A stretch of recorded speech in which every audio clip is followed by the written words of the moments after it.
What is going on, everybody? Welcome back to Red Sea Radio. My name is Corbin, and the Red Sox have a lot going their way for a change this month, and it might all be thanks to one man, Franchy Cordero. And I know what you're about to say. That's insane, Corbin. That is absolutely ridiculous. But hear me out for a second, because in today's video, what we're going to be talking about is how Franchy Cordero saved the 2022 Boston Red Sox. But before I get into any of that, do me a favor, make sure you guys have hit that subscribe button if you haven't already. If you're new here, we talk Red Sox content almost every single day. Also, make sure you guys hit that like button if you haven't already as well. It's the best way to help this channel out and would mean a lot to me. Thank you all very much for clicking on this one. Let's get into it.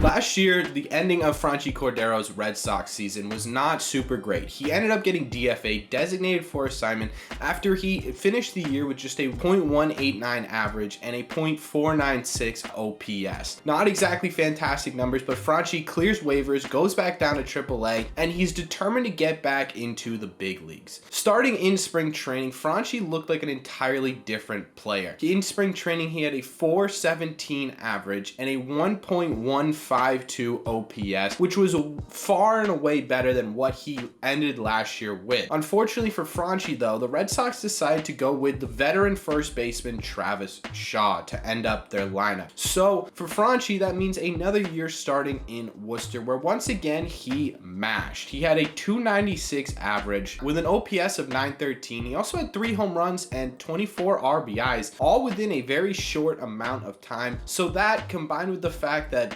Travis Shaw was doing absolutely nothing, that Bobby Dahlbeck was struggling, and that Franchy Cordero had learned to play first base, it gave him a surefire path back to the major leagues.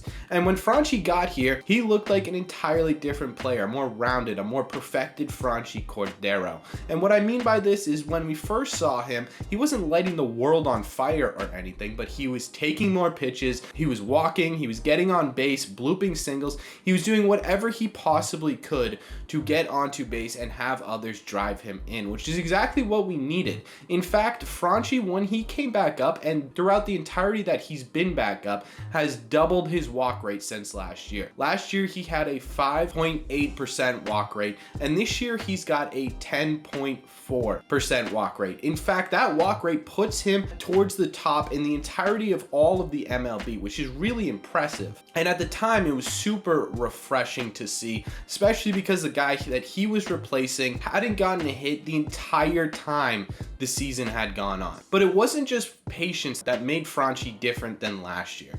He was making a lot more contact, a lot more good contact. Last year, Franchy Cordero had a strikeout rate of 37.5, which is pretty high. This year, he brought that down almost 20 points to 22.1%, the second lowest of his entire career. And now, on top of that, he's caught the offensive bug that everyone else on this team seems to have right now, and something that I'm hoping doesn't go away anytime soon. Just yesterday, he had a double and a home run that ended up being the longest home run for the Red Sox in the entirety of 2022 so far, 448 feet to dead center. And we all remember the walk-off grand slam he had against the Mariners in that series, but it's not just the home runs that get me excited about Franchy Cordero. It's the singles, it's the doubles, it's the triples. One that sticks out to me was the triple that he had in the 3rd game of the Mariners series, where they were behind by a lot, kind of caught up. He gets the triple and ends up being the winning run for the game. And that's kind of exactly what we needed to see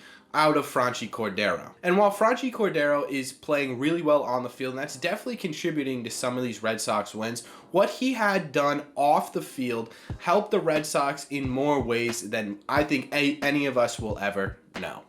We all remember the celebration last year. Whenever the Red Sox would get a hit, they'd give a little wave to the dugout, right? A Franchy Cordero creation, by the way. But this year, when 2022, going into the season, it felt like that wave was a little bit lackluster. It felt like no one really wanted to wave, but did because it's just what we do.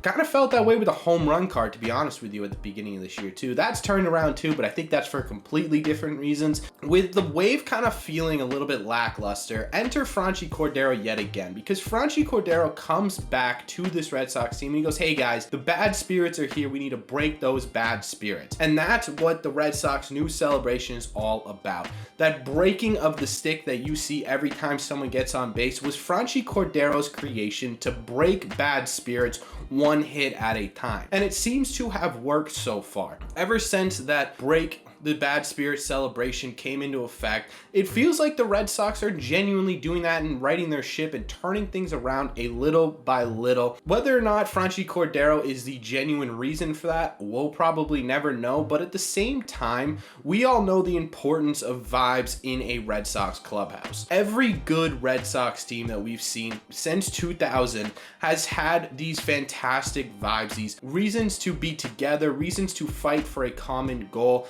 and Franchy Cordero may have given the Red Sox just that with his latest celebration. Will Franchy Cordero be a genuine help to this Red Sox team on the field the entire year? Who knows, right? He'll probably be a pretty key role piece going forward for at least a little bit until he cools off. But one thing we know is for certain, the vibes that he brings to a locker room are much different than the vibes of any other key role player on this team. He helps the team out in ways that aren't a Kevin Millar type where you're super outspoken and goofy, and ways that aren't Christian Arroyo, who's a super dedicated, trustworthy team member. Franchy Cordero brings sort of a camaraderie aura around with him. He's a pretty quiet guy, but when you get to talking with him, he becomes a genuine leader in that clubhouse, and that might have been exactly what the Red Sox needed to right this ship. That is how Franchy Cordero saved the Boston Red Sox. Let me know what your thoughts are down below. Do you think I'm insane? Do you think this is crazy, that this is all one big conspiracy theory? Do you think there's something to this? And what do you think of Franchy Cordero in 2022? As always, if you've made it to the end of this video, do me a favor, make sure you guys have hit that subscribe button if you haven't already. If you're new here, we talk Red Sox content almost every single day. Also, make sure you guys are hitting the like button on these videos as well. If you are newly subscribed or currently subscribed, it is the best way to help this channel out, and it would mean a lot to me. Thank you all very much for clicking on this one, and I will see you in the next one.